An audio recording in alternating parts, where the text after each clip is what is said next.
తీసుకెళ్ళి చూస్తే కూడా గుర్తుపట్టాలని కూడా.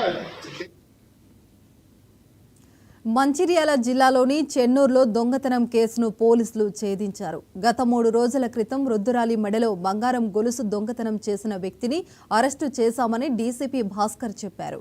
అతని దగ్గర నుంచి 2 తులాల బంగారం స్వాధీనం చేసుకున్నామని తెలిపారు.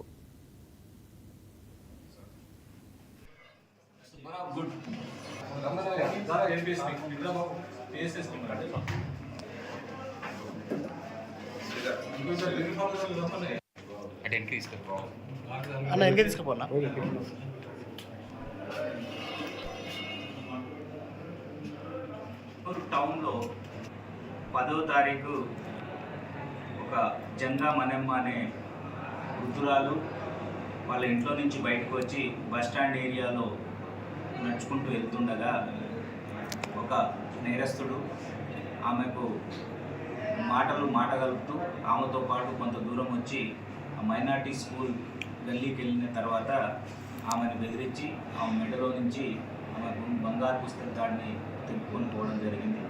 దానిపై సమాచారం వచ్చిన వెంటనే Chennur town inspector Ravinder, SI Subbarao మరియు వారి యొక్క సిబ్బంది immediately CCTV cameras and surrounding విట్నెస్ని పరిశీలించి ఈ కేసుని ఇన్వెస్టిగేషన్ చేయడం జరిగింది.